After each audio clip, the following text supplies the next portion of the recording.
Eder. Mech. Pallister. Il nuovo post che Sebastiano Visintin ha messo su Facebook, la foto lui e Liliana vestiti da tirolesi, con il sorriso largo e l'orsacchiotto in mezzo, accompagnata dall'idea dei 32 anni insieme felici, non è una nostalgia casuale. È l'ennesimo tassello di una comunicazione che lui porta avanti da quando Liliana Resinovic è scomparsa il 14 dicembre 2021 e pochi giorni dopo è stata trovata morta. E oggi, novembre 2025, lui continua a fare esattamente la stessa cosa. Riproporre la coppia felice proprio mentre la sua posizione processuale non è più quella del semplice marito addolorato, ma quella dell'indagato. Questa è la prima contraddizione da raccontare al pubblico. Più la giustizia lo mette dentro il quadro dell'inchiesta, più lui su Facebook rimette fuori il quadro domestico, sorridente, colorato, folcloristico. È un controcanto. L'inchiesta dice: dobbiamo capire cosa è successo a Liliana, anche a casa sua, anche con chi viveva con lei. Lui risponde: io e Liliana eravamo felici. Non lo dice davanti al giudice, lo dice davanti alla piazza digitale. Perché? Perché lì c'è l'opinione pubblica, lì ci sono i triestini, lì ci sono quelli che condividono ogni foto del caso, lì ci sono anche i commentatori cattivi, come quello sotto allo screenshot che contesta addirittura l'idea di 32 anni felici. Lì si gioca la reputazione. E lui la reputazione la sta difendendo almeno quanto sta difendendo se stesso. Se ricostruiamo i suoi comportamenti in questi 4 anni e mezzo, lo schema è sempre quello. Quando emergono elementi investigativi nuovi, lui si fa vedere. Quando parla l'altro uomo della vita di Liliana, lui si fa vedere. Quando i media locali riprendono i dettagli dei sequestri o delle perizie, lui si fa vedere.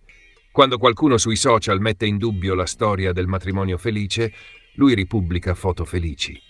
Quello di oggi è un caso da manuale. Foto vecchia, immagine tenera, simbolo infantile, l'orsacchiotto, cornice di coppia. È la scelta più distante possibile da una scena criminosa fatta di sacchi, boschetto e tempi di morte. È un modo per dire: guardate questa immagine, non quella. Dal punto di vista psicologico, questo ci dice che Visintin non sta vivendo solo un lutto, ma anche una minaccia d'identità. Non è solo ho perso mia moglie, è mi stanno togliendo il ruolo di marito buono di Liliana. I post su Facebook servono proprio a questo: rimettere in pubblico il ruolo che il procedimento giudiziario sta mettendo in discussione. In un'aula si parla di orari, telefoni, supporti cancellati, contraddizioni. Su Facebook lui parla di amore. In aula il suo nome è collegato alla parola indagato. Su Facebook lo collega alla parola Seba e Lilli. Qui entra l'altra grande variabile, Claudio Sterpin. Perché Sterpin negli anni ha raccontato una Liliana molto diversa, autonoma, legata a lui, affettuosa, proiettata forse verso un cambiamento. Se passa quella versione, la versione dell'amicizia speciale che era più di un'amicizia, Visintin perde centralità nella biografia di Liliana. E allora cosa fa? Reagisce ogni volta riportando la narrazione su noi due. Foto in coppia, ricordi, anniversari, gite, persino la foto con i costumi. È una concorrenza narrativa. Sterpin racconta la Liliana libera, lui racconta la Liliana moglie. E i social sono il terreno perfetto, perché lì il pubblico si divide. C'è chi dice povero Seba e chi scrive, come nel commento sotto, che forse Liliana non era poi così felice. E lui lo vede. E più lo vede, più pubblica. Un punto che gli spettatori notano è questo: se davvero è il marito che l'ha cercata quando è sparita, perché in questi anni sono venuti fuori decine di comportamenti non lineari? Perché i dispositivi elettronici gestiti male? Perché la famosa GoPro con la memoria cancellata? Perché i telefoni poi sequestrati? Perché l'episodio del cellulare dato a chi parlava del caso? Perché certe irreperibilità proprio nei momenti caldi? Sono tutte cose che non si accordano con l'immagine del marito trasparente. E allora perché lui insiste lo stesso? Perché quei post sono messi anche per coprire, non solo per ricordare. Sono un'operazione di framing, fissare per il pubblico l'immagine definitiva. Lasciamo quella che lui vuole rimanga, prima che un processo o una nuova perizia fissino un'altra immagine. C'è anche un aspetto di controllo. Chi controlla le immagini di una persona, controlla in parte anche la memoria di quella persona. Visintin è apparso più volte con archivi pieni di foto, di video, con materiale che ritrae Liliana in momenti privati. Questa bulimia di immagini non è solo affetto, è anche regia. Se le immagini le hai tu, Sei tu che puoi decidere se far vedere Liliana sorridente con te oppure Liliana distante. Mettere quella foto su Facebook nel 2025 significa dire: la Liliana che dovete ricordare è questa. Non quella che scriveva lettere, non quella che usciva da sola, non quella che parlava con Sterpin, non quella che qualcuno ipotizza stesse vivendo una fase di rottura matrimoniale. L'altra cosa che pesa nel 2025 è la sua linea sul suicidio.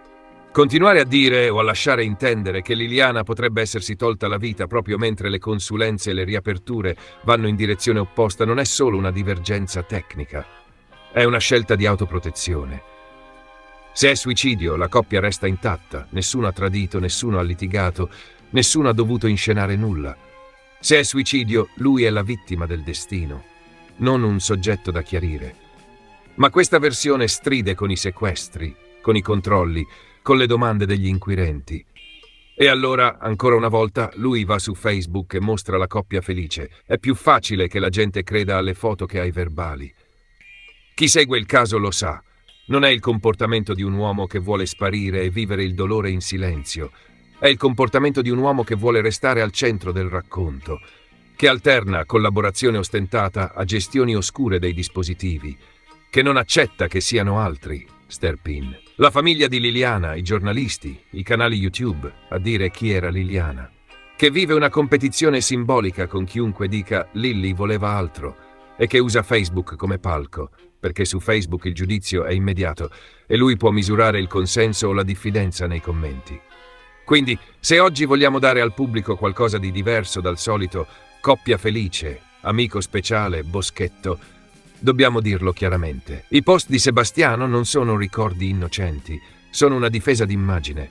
Servono a ribadire che lui era il marito riconosciuto, negare a livello emotivo l'esistenza di un triangolo stabile, spostare l'attenzione dalla sua posizione processuale alla sua posizione affettiva, far sembrare eccessive, addirittura crudeli, le ipotesi investigative, legarsi alla parte di pubblico che vedendo la foto dice che peccato stavano bene. E più la procura scava, più i post diventano zuccherosi. Più emergono i dettagli sui sacchi, sulle perizie, sulle fibre gialle, sui tempi di morte, più lui tira fuori compleanni, gite, costumi, orsacchiotti. È un segnale, sta cercando di far prevalere il racconto emotivo su quello forense. Oggi, a novembre 2025, Sebastiano Visintin dentro il caso Liliana Resinovic si può descrivere così. È l'uomo che non ha mai accettato di passare da marito a persona da chiarire. È rimasto aggrappato al ruolo di coniuge e lo sta mantenendo con i mezzi che ha. Facebook, le foto di coppia, i ricordi felici. Ma proprio questa ostinazione, messa accanto alle cancellazioni, ai sequestri, alle versioni che cambiano, è la cosa che il pubblico nota di più. Perché un marito davvero sereno del proprio ruolo non avrebbe bisogno di continuare a postare la stessa foto, la stessa felicità, lo stesso messaggio. Lui invece sì. E quando qualcuno ha bisogno di ripeterlo così tanto, significa che c'è qualcosa nel passato della coppia o nell'indagine che continua a mettere in dubbio proprio quello. Ehi, non dimenticare di iscriverti a questo canale.